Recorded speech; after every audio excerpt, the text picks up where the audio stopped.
Good morning. Good morning. Welcome to the Cooks for having breakfast with the Cooks. Welcome. We have this morning awesome bread pudding. It's blueberry bread pudding, and it is awesome. So we're excited to eat this with you and share the good flavor that we're going to have. Anyway, we're excited to be with you. Last week we talked about education and some of the issues that we have here in Idaho, and it was very interesting. We had some great responses, feedback from it, and so we decided to do this again.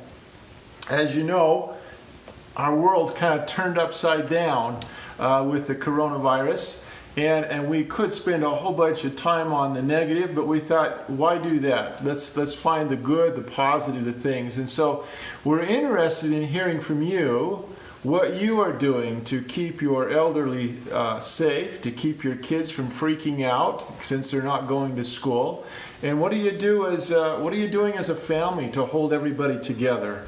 And so we asked that question, and we've got a couple of feedbacks already on that. One was from... You know what? You're jumping way ahead of yourself. Oh, I'm sorry. Pretend this is the beginning. Welcome to the Cooks. For those of you just joining us, this is my husband, Kevin Cook. He's running for the state senate for District 30, and he's so excited to talk to you this morning. He just wanted to get to the good stuff. That is right. Which is eating, not talking. But yes, I am running for the Senate seat in District 30. I'm excited to do that. I'm excited to represent you, to find out what things that you want, that make you proud to be an Idahoan. And so we want to push that. And so I'm interested in learning from you, listening to you, whether it's your business, whether it's your family values, but I would love to hear from you. And the best way to contact me is through on my webpage, kevincookforidaho.com. If you go there, there's a place you can email me, or you can even call me. Well, there's a link that says Ask Kevin. Yeah, so we'd love to hear from you. We really would. You know, with everything that's going on, it's been really neat to see the outpouring of our community. We live in such a great community, and everyone is really pulling together and just helping each other out. And we've heard some pretty neat stories of people shining. We really have. You know, as I got ahead of myself, we did have two comments already that have come in. One was from Richard Beam. And again, we asked the question, what are you doing to keep your family together? And he said, I'm following the president and the governor's recommendations and keeping the faith.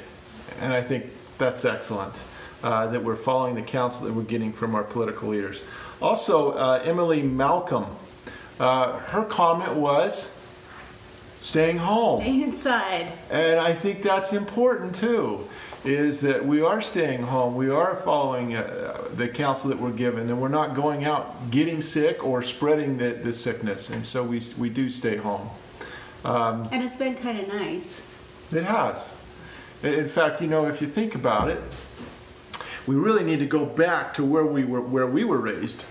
Without the cell phones, without this the streaming Disney World and streaming movies that we get from Netflix. Oh, I totally disagree. I could never go back. But to do things as a family, to play games, maybe to go out in the yard and work a little bit. Okay, I disagree with that too. You can tell he's a just wants to get out and get in the dirt. But we have been able to go on walks together more so. You've gone on bike rides and things with Maddie. We've been outdoors more with our grandkids.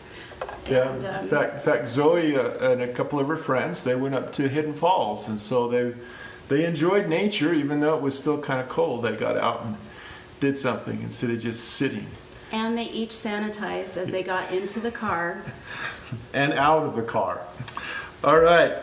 Some other things that we found that was really neat, I think, was there's a new web page or a new Facebook account called East Idaho Quarantine Mutual Aid, and this has nearly 9,000 followers, and it's been up for less than a week. Yeah, it's amazing. The resilience and the the people that are on here that are willing to help each other any way possible. Hey, there's toilet paper here, there's wipes here, there's formula here. Yeah, anybody that went in the store, if they found something, or like a young mother posted, says, I'm looking for some baby formula. Where can I get it? She had 2 or 3 responses back and said, well, I saw some at this store, over at this store. And so they're just reaching out and helping each other. Or other or can't drive, or saying, hey, I need this, and can you bring this to me? Yeah. For instance, there was a young woman that she posted. She said that she was out of money, and so she was looking for some help getting some chicken. And this was an Idaho Falls woman. And a Rexburg woman posted back and asked, says, I've got some extra chicken. Where are you located at? They communicated, and this woman on her way down from Rexburg not only brought chicken, but she stopped at the store and loaded up with canned tomatoes, flour, cookies, brownie mixes, and chocolate. We don't know if she stopped at the store. She could have just pulled it out of her pantry, but I mean, that's a 40-minute drive. And she brought all this stuff just from the goodness of her heart. And we're hearing stories like that over and it's exciting to see how we're pulling together as a community. I just think it's really kind of cool. There was it's talking about people needing, the elderly can't get out. We got one comment live. What do we got, Sherry? Well, Liv is doing family craft time, karaoke, walking. Karaoke, we should have you do that live so we can hear the family. Yeah, just don't include us, because the last time we sang to someone, they plugged their ears. They did not like our singing at all. That's a Christmas memory we'll never forget. But yeah, family time, I think that's important, is that we go back to the basics during this time to gather our family around for this. We talked about people, the elderly, can't get out to shop. Well, there was a young man that posted that said, hey, I'm free. If you need someone to go shopping for your groceries, let me know. I'm willing to do it, free of charge. This is a young man that surely has a bazillion different things to do, but he's willing to serve his fellow community. And I just think that is really neat. Yeah, and I've seen posts right and left from people in our neighborhood and people all over saying the same thing. Hey, if you need anything, let us know. We're happy to do it for you. Yeah. So again, this is Breakfast with the Cooks, and we'd really like to hear from you. What are you doing to keep sanity, to keep your family together? Well, and to keep your spirits up too. All a little anxious, people lost their jobs, their livelihood. They don't know what the future's going to bring.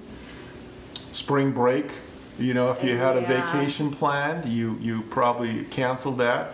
So our daughter is a senior this year, and we had plans and we canceled it, and we're grateful we did, because a week later we found out that we would have been stranded trying not mail to get back. So anyway, things like that. We could have been in the sun instead of the rain. So another thing that I'd heard is a potato farmer.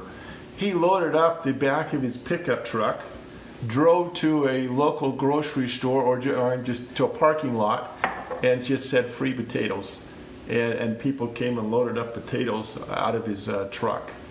I just think it is so cool. Well, and I heard of a restaurant supply that normally only sells to restaurants that has extra meat and stuff, and they've opened up to the public. They just want to help. People just want to help any way they can. They just want to help. We'll pull together through this. There was an interesting one of a young woman. Well, she was, I think, I'm not positive. As I read through what she posted, I think she might have been a single woman with children, so some little girls. And she had been working in her father-in-law's grocery store. And she's just made a mental note of what she saw during that day. She said, I saw people out of town, or I saw people reaching out to the top of the shelves where an elderly person couldn't reach. It says I saw men helping women lift heavy items out of the bag and putting it into the conveyor belt. I saw a lady who had been in the store several times that day shopping, and then later to find out that she was making all these trips for her elderly neighbors who couldn't get out.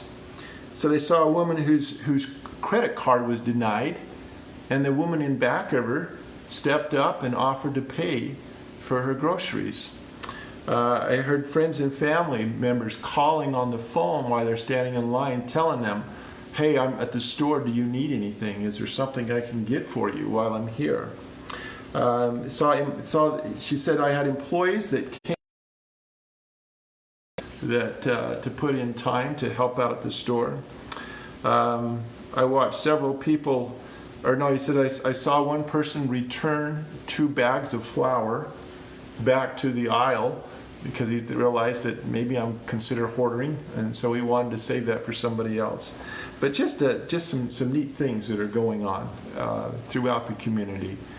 And speaking of the things going in the community, how grateful we are for those of you that are working, at the grocery stores, the truck drivers, the people at restaurants, and all the establishments that have rearranged their whole schedule and their whole way of doing things so that we can still live and function. I'm grateful for all the medical staff. I mean, they're putting themselves at risk every day because they don't know what they're getting exposed to.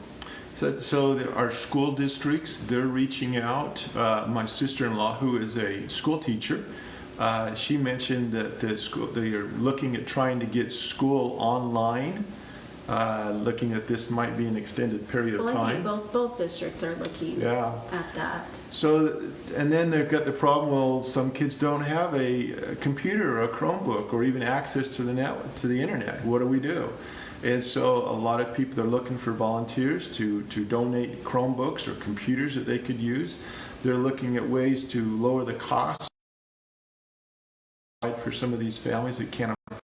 Well, and some of these families relied on school lunches too.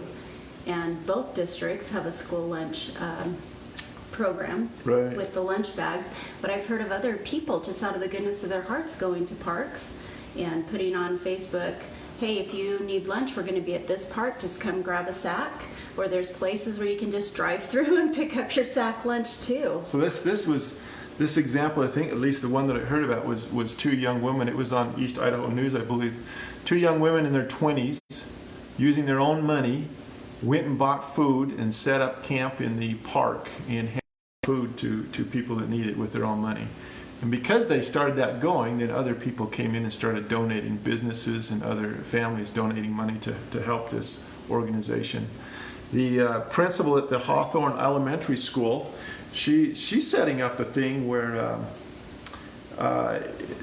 if you want to bring food in or toilet paper in, she will distribute it back out because she had an experience in the store where she saw a woman could not find, I think it was pull-ups for her children, and was very, very distraught. She says, this isn't right. And so she decided to take action herself and start things happening. Now I have to tell you, I have really enjoyed all the toilet paper memes and funny videos and commercials and songs. I still don't get the toilet. Hey, we have lots of toilet paper. You don't have to pay me for it. I'll just have it on my front porch. You private message me and I'll get it to you. If I need to deliver it to you, I will. And for those of you just joining us, this is Kevin and Sherry Cook. My husband Kevin is running for the state senate for District 30. District 30. Yep. Yes, and so we want to make a difference here in Idaho. We're excited to run and campaign for it, and again, we'd like to hear from you.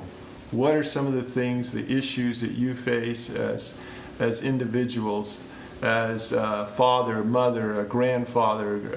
What are the things that you're doing as business owners? How can we represent you and solve those issues? And that's kind of what we'd like to do.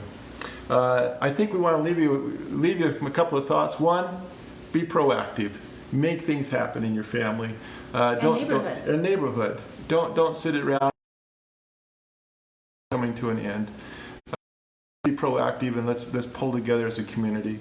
Well, and reach out and actually ask, because most of us are pretty independent. We don't think we ever need help, and we don't want to tell people that we need help. But truly, if you need help, well, they're not going to tell you. So you be proactive, like he said, and text your neighbors, hey, what do you have? Because if we all band together, I think there's enough in all of our cupboards that we might have that yeast or that cup of flour or random whatever that true. someone can use. Okay, and then just in closing, so we're going to do a short, Governor Little has asked everyone to vote absentee ballot. And so we're going to do a short little video and show you how to do that, give you all the information that you need on that. So we'll upload that in about 1 hour. They'll be there. But consider voting absentee ballot. We need your vote. It does make a difference. There's a lot of people that say voting at a local, a state level doesn't make any difference. But you look at some of the really, really liberal states that we have, it wasn't the federal government that made them liberal. It was the local politicians that got voted in. And so I am a conservative Republican, and I'm on May 19th, but you can vote absentee ballot and get it done. No excuses. You can get it done, next week. In the comfort of your own home. Yeah. Okay, thank you for joining us. Together as a community, if we'll work together, we can put Idaho first. This is the